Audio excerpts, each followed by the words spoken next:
30. Yeah. The Republican National Committee is making new efforts to attract black voters. But the question is it too little too late? Yeah, as you can see from the rundown on the side of your screen, this is the hottest story at 6:30.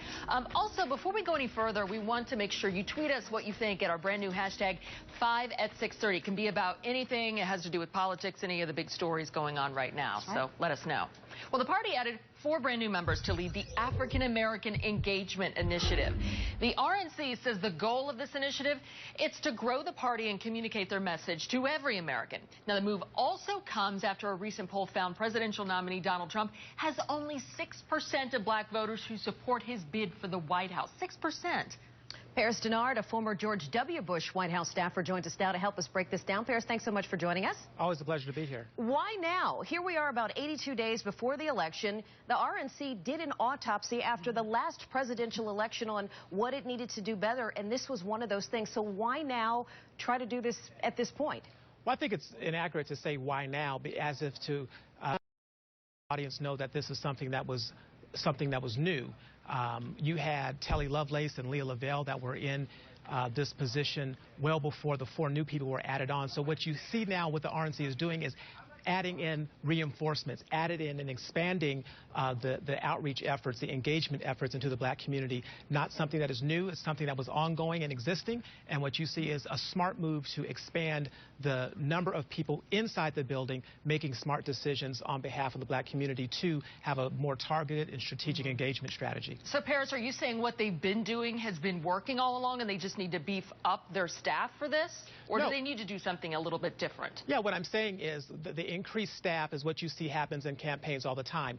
Once Donald Trump was made our nominee, you expand. His campaign is expanded with the hiring of Omarosa, with a new person who handles their coalition efforts. And then you have other people on the ground like Bruce Lavelle and the National Coalition, the Diversity Coalition for Trump, which is an independent organization on the ground, which is national, that has a lot of different minority groups representing it. So it's a coalition that's there. It's also the RNC, and it's the campaign working together to advance this minority initiative. Paris, some say you would hit the nail on the head there when you mentioned the name Donald Trump. Yes. Could this be a reason, too? Is the concern, you've got Donald Trump who has made disparaging remarks about Hispanics, about Muslims, about women, and he hasn't done a whole lot of outreach in black communities.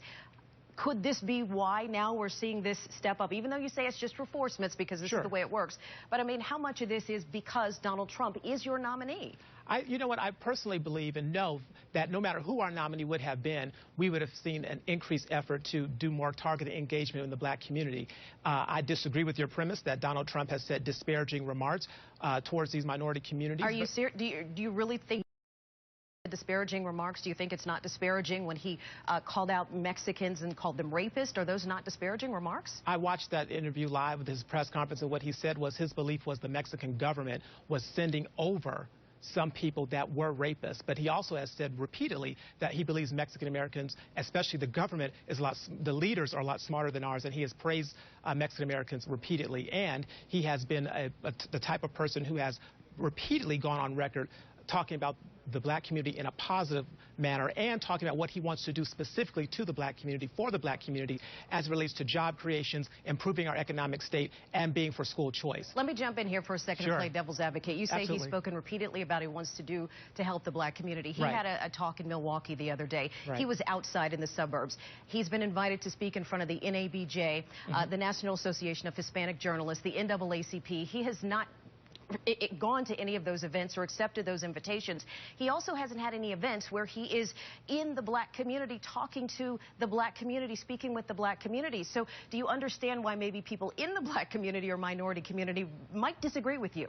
Well, as a member of the black community, because I am black, as your audience can see, I would disagree again. I know that Mr. Trump has had several meetings with black clergy and other community leaders throughout the campaign, and he actually started that engagement 12 years ago. Many of the relationships that you you saw that on the convention stage started back then. And so when you look at what he's doing, it's not just about what Donald Trump does as the individual, it's what the entire group of people who are supporting him do. So it's the engagement strategy and the engagement that I do as an individual supporting him, that the National Diversity Coalition for Trump does, and that the RNC does, and his many surrogates across the country who look just like me, who are proud to support Donald Trump for president. Paris, you know, we were talking just a moment ago, you heard us say the 6% support from the community, and you're saying, you know, this is not a new initiative, reaching out to the African-American community.